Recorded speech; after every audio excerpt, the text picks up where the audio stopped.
Sometimes our faith is strong and the armor we have on is thick and nothing can make us doubt or penetrate us.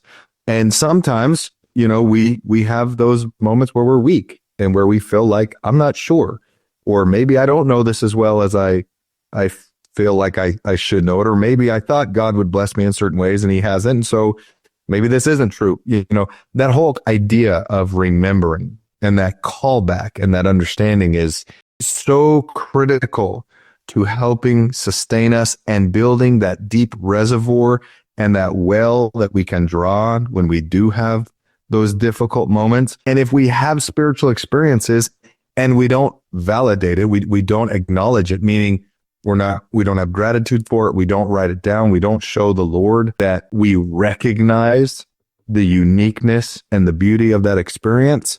And if we just go about our day and just move on as if it really wasn't that big of a deal, then it doesn't get internalized. We don't institutionalize it into our faith and our understanding of the Lord.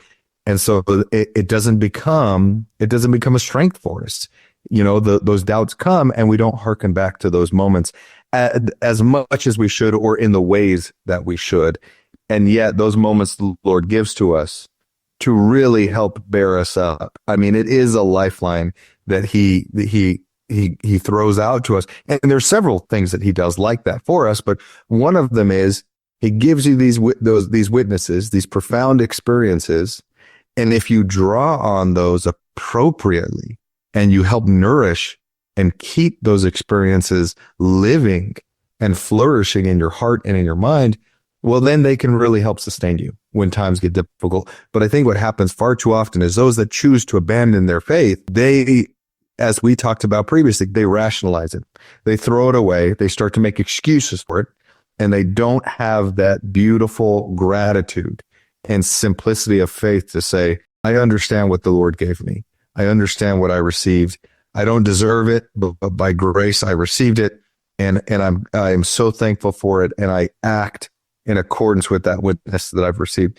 That's the tragedy, is that people receive these witnesses and then they rationalize it away and justify leaving and abandoning. And that's terrible. Whereas the Lord's giving the antidote here to Oliver, like recall those things, ponder and think on them, and it will help sustain your doubts. I think there's also a lesson here of the proper order, the proper way of entering into the gospel and progressing in the gospel. Because Oliver Cowdery, he was not satisfied with borrowed light. He was not just going to go and take it on faith that Joseph Smith was a prophet. He needed his own confirmation. And that's correct. Like, that's the right thing to do. Like, we're not a religion of blind faith. We're not that kind of cult, okay? We do not want people going on blind faith because that's not a sufficient foundation for any kind of actual spiritual growth. Like, it's not going to get you there. And we want people to have personal, real, powerful experiences receiving confirmation of the restoration, confirmation of the restoration of priesthood, confirmation of the reality of the restoration of the Lord's church on the earth. Like, this isn't something like our message is not believe. Our message is know for yourself. Like, that's the message our missionaries go out and do. Like, first lesson, Joseph Smith, pray to know it's true. Book of Mormon, pray to know it's true. Thank you for watching. If you found this content spiritually enlightening, please like, comment, and subscribe.